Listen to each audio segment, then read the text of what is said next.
Tucked into the back study of the Charleston Maritime Library, I was immersed in an annotated logbook from the 18th century when a familiar voice broke the silence. "Still hiding with the old books, Elise?" my cousin Grant called, smirking from the threshold. "Ever considered joining us in the 21st century?" I looked up slowly. He wore a slim-cut charcoal suit that screamed Wall Street, his hair perfectly coiffed, his watch glinting like a status symbol. Definitely the kind of guy who thought a yacht was a personality trait. "Didn't expect to see you this far from a trading floor," I said calmly, tucking the fragile logbook into its custom cradle. He stepped closer, the scent of designer cologne trailing him. "Your mom asked me to stop by. She's worried you'll embarrass her at the anniversary gala tonight." Grant swept his eyes over the room, all dusty ledgers and antique globes. A librarian in the family. Still, hard to explain at fundraising galas. "I'm Elise Carrington, 36. On paper, I'm the head curator of the Charleston Maritime Library. To the Carrington family, real estate moguls and political donors, I'm the quiet oddity. They deal in influence and headlines. I deal in legacy and silence." "I'll be there," I said, standing, "and I'll make sure my shoes don't squeak." Grant grinned. "Good. I'll be announcing Carrington Holdings' expansion into fintech. Just signed a multi-million-dollar merger." "That's impressive," I replied neutrally, though I already knew every detail. "Because my firm brokered it." He tilted his head. "There's still time to make a real impact, Elise. You've got the brains. Join us. Do something that matters." I almost laughed. What he didn't know, my maritime archive was a front. Beneath it, I ran Solera Metrics, a $70 billion zero-cents private intelligence firm advising global defense, trade, and infrastructure policy. "I'm exactly where I need to be," I said, escorting him out with a smile. Once the door clicked shut, I returned to the back room. The old map case was just camouflage. Behind it, encrypted servers purred to life. The next phase of Solera's expansion had already begun. "Something a little more formal," I told Simone, easing into the salon chair. "Big family event tonight?" As she worked through my curls, I scrolled through the final Solaris acquisition agreement on my encrypted tablet. By sunrise, Solera Metrics would be my firm, would officially own the predictive analytics company that Carrington Holdings had spent the last years circling like vultures. Simone raised an eyebrow in the mirror. "Let me guess, they still think you're the bookworm in the archives?" I smiled faintly. "For about 6 more hours." Because after tonight, they'd know who I really was. But on my terms, and with maximum impact. She clipped the final strand in place and casually added, "Your cousin Grant was here earlier, talking up some massive merger his firm's working on." "He's trying to close it," I said smoothly. "There's a difference." Simone gave me a look, half curiosity, half admiration, as I reached for my clutch. "I hope I get to see what happens when the truth comes out." "Oh, you will," I said, rising. "Just not tonight." Back at my apartment on East Bay Street, I stood before the antique mirror passed down from my great-grandmother. The transformation was quiet but exacting. Gone was the cardigan-clad curator. In her place stood a poised, inscrutable figure who could walk into a Senate fundraiser or a Fortune 100 gala without raising suspicion. My charcoal gown draped perfectly, clean lines, classic cut. My only jewelry, a slim Cartier timepiece and an emerald ring once worn by my grandmother. Subtle nods to wealth with no need to announce it. A notification buzzed. "Lena, contract executed. Press release queued. Reveal tonight?" Me. "No. Let them toast their wins. Tomorrow will be louder." By the time I pulled into the Carrington estate, the circular driveway shimmered with luxury. Rolls-Royces, Bentleys, and glinting Teslas. I arrived in a polished black Audi. Understated, quiet power. No one blinked. Roy, our longtime family butler, opened the grand door with a knowing smile. "Welcome home, Miss Elise. Your family is waiting in the ballroom." Inside the Carrington estate, the air shimmered with old Southern money. Quiet violin notes from a live quartet, the faint clink of Waterford crystal, and decades of curated charm. "Elise, darling, you look almost polished," my mother called from across the grand hall. from Margot Carrington that was basically heartfelt praise. At 68, she wore Charleston society like a second skin. Tonight she was regal in sapphire silk, her hair swept into a sculpted chignon, diamond studs flickering beneath the chandelier's glow. "Happy anniversary, Mom," I said, placing a kiss on her cheek. "Your father's near the hearth," she replied, already eyeing the Langfords and Rutledges across the room. "Try not to vanish into a side hallway, will you?" As I drifted through the party, I endured the usual tight-lipped smiles and carefully rehearsed compliments. "Ill with the library, Elise? How quaint. Must be so peaceful, all those old maps and ship logs." I nodded graciously, offering non-committal replies. Let them play their game. Tomorrow would bring a new scoreboard. "There she is!" my father roared from beside the fireplace, drink in hand. Charles Carrington was surrounded by old-school financiers and retired judges, all thick Southern drawl and thicker egos. He enveloped me in a warm, boozy hug. "Don't let her fool you, boys. This one's got the whole family's brain." Peter Langford, his lifelong golf buddy, chuckled. "Still dusting off sea charts, Elise?" "Preserving maritime history," I replied, smooth as aged bourbon. "Someone has to." Laughter followed, soft, dismissive, harmless to them. "Speaking of legacy," Dad puffed out his chest, "where's Grant? He's got big news tonight." As if on cue, Grant Carrington entered the room with the smooth confidence of a man who'd never once been underestimated. His tux was cut to perfection, his champagne flute barely tilted, his grin gleaming with self-importance. "Ladies and gentlemen," he called, raising his glass, "may I steal a moment of your attention?" The room fell into anticipatory hush. Grant thrived on spectacle, but he was about to learn that tonight he wasn't the only one holding the spotlight. As many of you know, Carrington Holdings has been expanding aggressively this year. Grant began, his voice rich with authority and flair. "And tonight, I'm honored to share that we're finalizing the largest acquisition in our firm's history. By next week, we expect to close on Virion Analytics." The room reacted on cue. Gasps, polite applause, impressed murmurs among Charleston's elite. My father looked like he might float straight into the chandelier, pride blooming across his face. My mother clutched her pearls with practiced emotion, dabbing at the corner of one eye. I took a slow sip of champagne and waited. "It's not signed just yet," Grant added, letting suspense color his tone, "but all documents are in legal review. The deal is ours, just a matter of formality." "That's my boy," my father crowed, clapping him on the back. "Born to lead." As the crowd closed in with congratulations, Grant's gaze swept the room and landed on me. He raised his glass, smile razor sharp. "What about you, Cousin Elise?" he called across the room. "Ready to trade those dusty ship logs for something that actually moves markets? Or still playing dress-up with antique compasses?" I met his gaze squarely.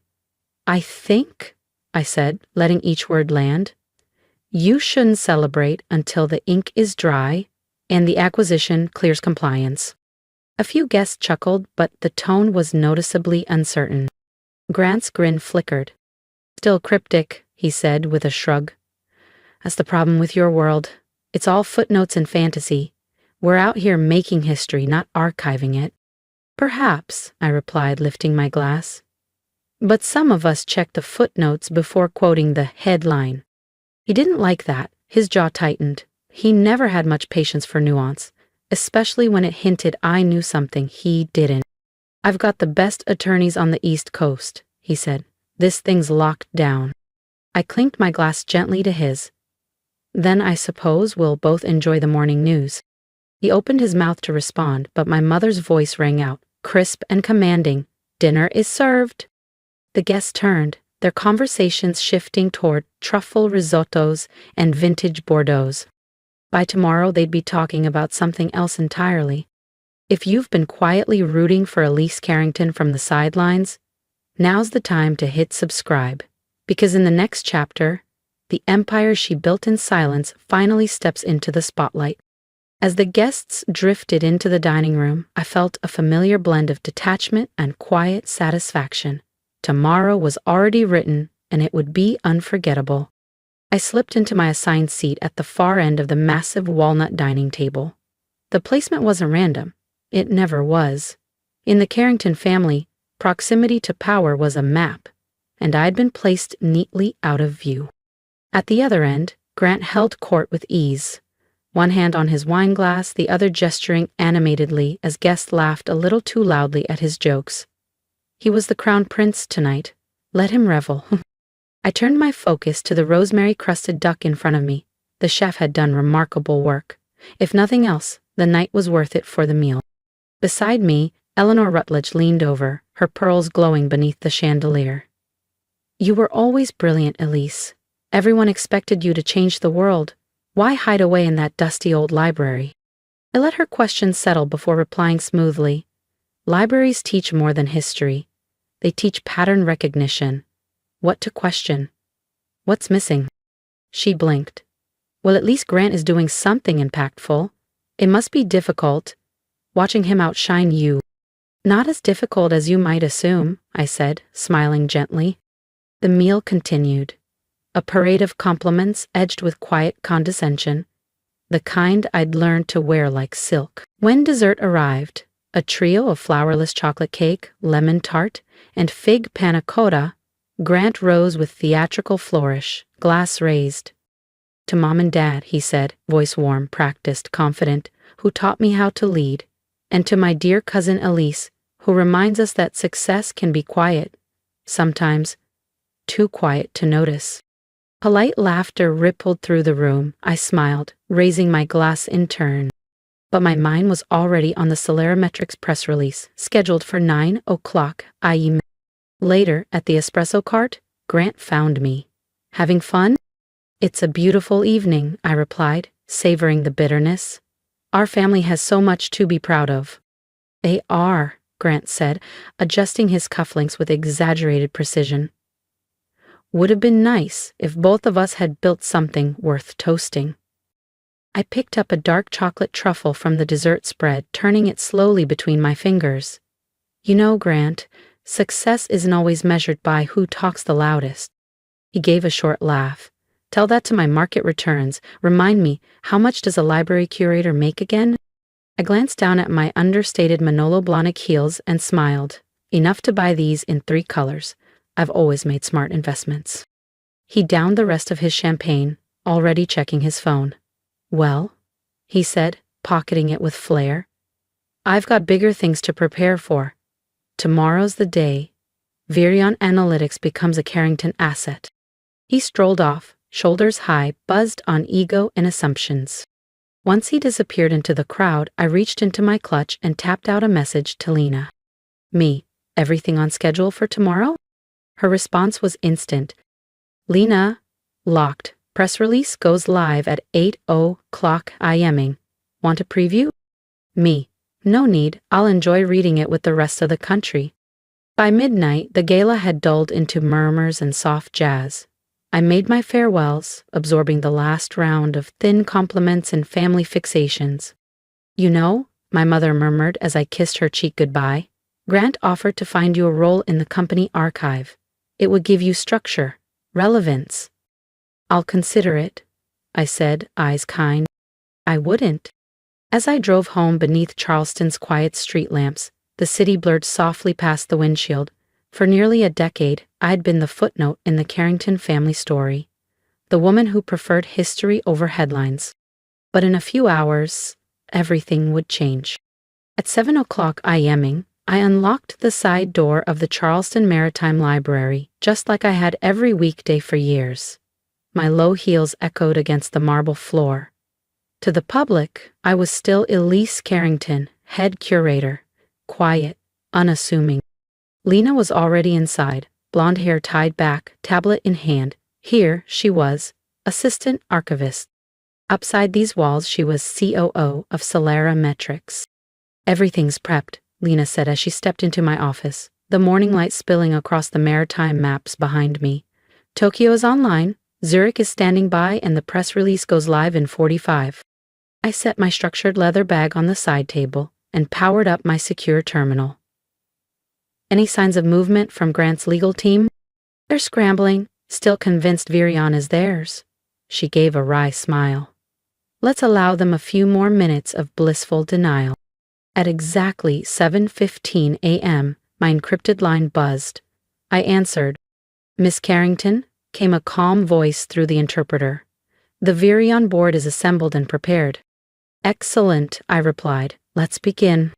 The next 10 minutes were precise and quiet. Digital signatures, verified confirmations, seals transmitted in real time. At exactly 8:00 a.m. Solera Metrics had officially acquired Virion Analytics, including its international subsidiaries, data patents, and advanced R&D assets. Press release is live, Lena said, watching her screen refresh. I opened my browser. Every major outlet carried the headline in bold. From character to power player. Elise Carrington acquires $4 analytics in surprise, $4.20 deal. Raking. Mystery buyer behind Solera Metrics, revealed. Wall Street reels as librarian unveils billion-dollar empire. My phone vibrated with a cascade of calls and alerts. The first call, unsurprisingly, was from Grant. What the hell is this? He barked. No hello, no preamble, just disbelief edged with rage. Good morning to you too, cousin, I said, calm as ever, sipping my espresso. I assume you've seen the news. This is a joke. Solera Metrics? That's you? You're not the founder. Actually, I am. Have been for 8 years now. I let it settle, then added, I get the confusion. I mean, I'm just a curator, right? On the other end of the line, I heard the telltale chaos, papers being rustled, voices rising in alarm. Grant was unraveling. But I had a deal, he stammered. Everything was in place. Signatures, counsel. Was it? I asked sweetly. You may want to revisit the fine print. We've been negotiating with Virion for months. So have we, I cut in, voice steady. My team, my company, my empire. Each word landed like a gavel. The one I built while you and the rest of the family were too busy mocking my quaint little maritime obsession. There was silence on the line. Then, click, he hung up. Across the room, Lena glanced up from her screen, barely suppressing a grin. How long until your parents call? I looked at the clock. Right on cue. Margot Carrington's name lit up my phone. Elise Carrington, she barked, her voice sharp as broken crystal. What have you done? Good morning, Mother, I replied, chipper. Bit swamped at the moment, but maybe we can catch up over dinner? Dinner? Are you serious? Do you even realize the chaos you've caused? Your father's had 5 board members on the line already. The Rutledges, the Langfords, the entire club is asking how our librarian daughter just bought Virion Analytics. In the background, I heard my father Charles yelling over another call, issuing frantic instructions like a hedge fund CEO on a bad day. Tell her to come home. Now. I'm in meetings all day, I said honestly. This acquisition is just the beginning, but I'd love to host dinner, my place, 6 sharp. There was a beat of confusion. You mean that cramped apartment near the library? No, I said, reaching for my coffee. I mean my penthouse on Calm Avenue. I smiled, already composing the address in a text. There was a long, disbelieving silence on the other end. Calm Avenue? My mother repeated, her voice a blend of suspicion and disbelief. But that's the most expensive building in Charleston. Is it? I replied airily. I hadn't noticed. See you at 6, Mom. I ended the call and leaned back in my chair, exhaling slowly. 8 years of strategy, secrecy, and careful compartmentalization. Now unraveling all at once in the most spectacular fashion. My reflection in the laptop's dark screen stared back at me, steady, composed, unshaken. Ready for phase 3, Lena asked from behind, tablet in hand. I nodded once, do it. Within moments, the next wave broke. Solera Metrics announces $70 billion 0-cent strategic merger with East Asian Tech Consortium.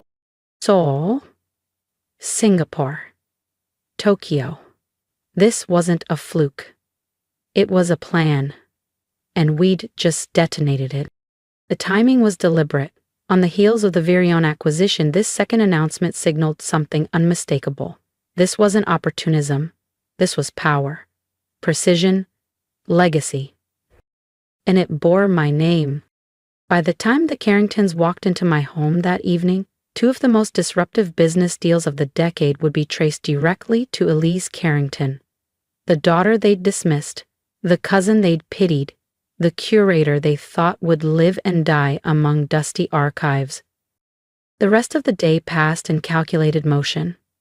An encrypted briefing with my soul team, a legal alignment session with Zurich, and a single, carefully chosen interview with the Wall Street Journal. Background in library sciences? The journalist asked, genuinely puzzled. It teaches you how to manage chaos, I said with a calm smile, to extract meaning from overwhelming information, to read between the lines, and to know exactly when to act. By 5:55 p.m. I slipped out the rear staff entrance of the Charleston Maritime Library. My flats traded for heels, my tote replaced with a structured clutch. A sleek, black car waited just outside, tinted and silent. I stepped in without a word. This ride wasn't taking me back to an old brick apartment near the archives. It was taking me home. The elevator doors opened precisely at 6:00 p.m., revealing the Carrington family standing, a pen, floor. My world, my design, my legacy. Welcome, I said, voice poised. Sakura, to where the real story began. Grant stepped out first, shoulders tight. The swagger drained from his posture. My parents followed, Margot, ghost pale behind her makeup, and Charles, unusually silent. Even Roy, our family's unshakable butler of 30 years, looked as if someone had pulled the rug out from under history itself. Welcome to my home, I said evenly, gesturing toward the sweeping view beyond the floor-to-ceiling windows. The Charleston harbor glowed in the warm hue of sunset, ships drifting like shadows across the gold-lit water. Grant's voice was brittle. How long? I walked to the bar, poured myself a measured splash of Oban, and turned slowly to face him. How long have I been lying? I asked, tilting my head. I haven't. Every word I ever told you was true. I lifted the glass. I am a curator. I do love maritime history. I just also happen to run a global intelligence and investment firm. My mother sank onto the edge of the ivory Italian leather sofa. Her voice, usually crisp as glass, trembled. Why, she asked softly, why keep this from us? Why let us think that I was a disappointment? I offered, placing a crystal tumbler of chilled elderflower tonic on the table before her. Because none of you ever asked the right questions. You saw what you wanted to see. Her lips parted, but no words followed. You imagined a daughter who chose dusty archives over ambition, one who stepped away from power. But silence isn't surrender. It's a form of preparation. My father stood at the glass, his own reflection superimposed over the harbor skyline. All this time, he muttered. Those anonymous bids, the shell companies. That was you? Solarimetrics, Grant said suddenly, his voice low.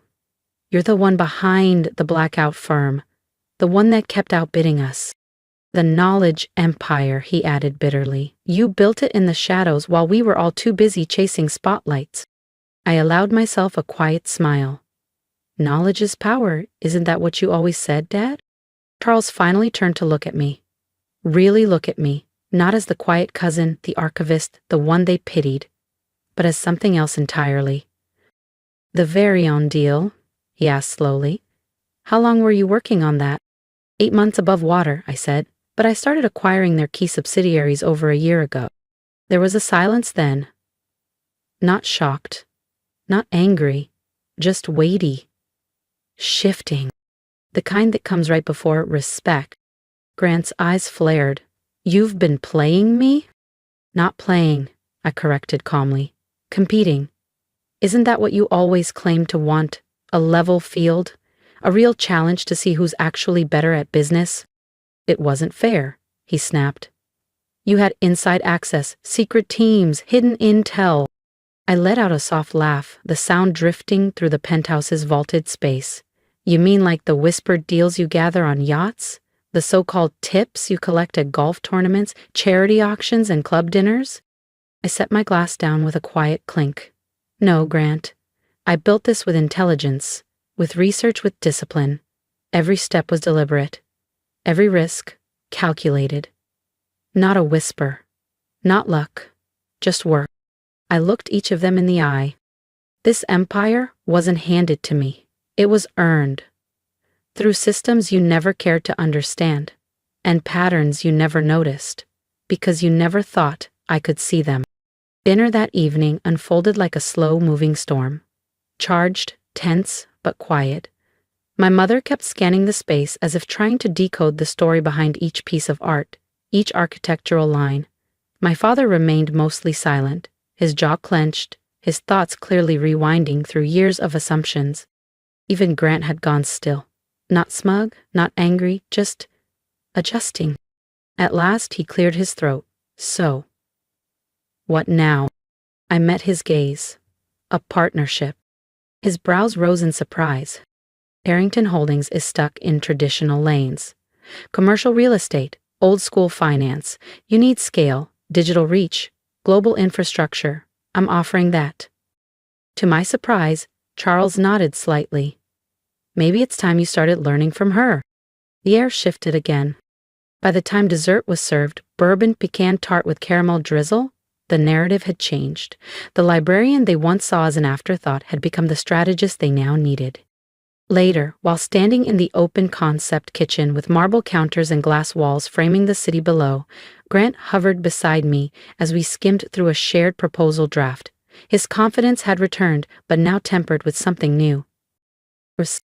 I underestimated you, he said at last, fingers tapping the granite. But I won't make that mistake again. Good, I replied, because I don't plan on slowing down. As the evening wound down, my mother lingered, her hand resting gently on the back of a sleek leather chair. She studied me, not with disapproval this time, but something closer to wonder. Why now, Elise? She asked quietly. Why reveal it all tonight? I paused, watching the lights dance across the harbor. Then I turned to her with a soft smile. Because I finally stopped needing permission to be seen. I paused for a moment, then said quietly, because people need to see that success doesn't always wear bespoke suits and platinum watches. Sometimes, it wears cardigans and carries library cards. To my surprise, Grant nodded, his voice lower than usual. And maybe it's a reminder not to judge someone just because they aren't shouting for attention. After they left, the penthouse settled into silence. I joined Lena by the glass wall, watching the lights of Charleston flicker across the bay. Stocks are already reacting, she said, scanning her tablet. Solera's valuation jumped 12% in the last hour. Analysts are calling the merger visionary. I gave a small nod. We both knew the formal joint press briefing was just days away, and maybe, just maybe, Grant would fully embrace the partnership by then. But tonight had been about more than business.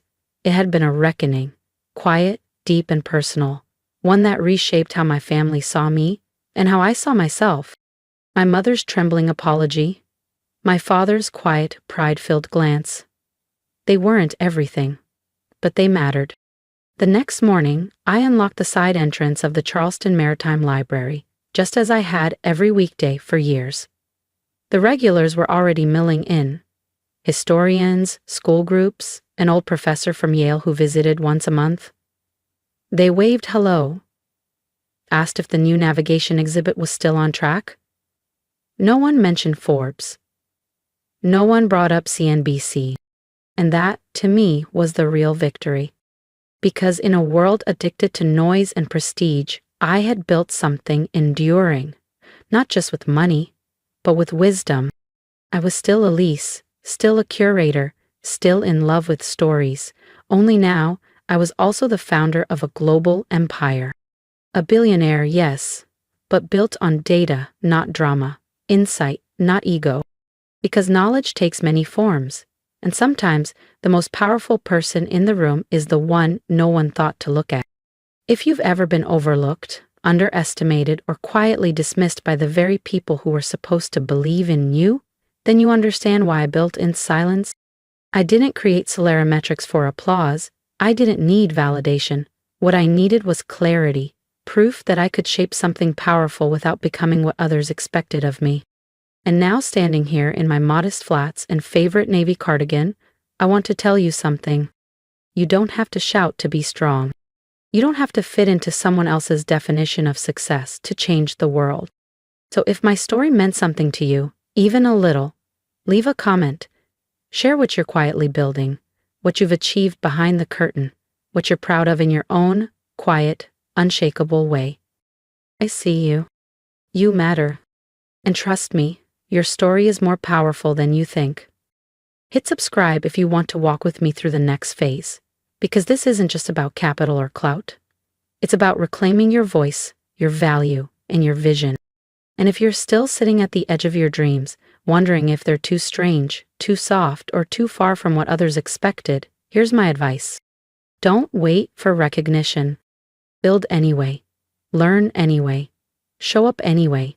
Even if they laugh, even if they don't ask, even if they never understand. You don't owe them your explanation. Real success doesn't come from applause. It comes from alignment. So go ahead, break their expectations. And then, quietly, own the room.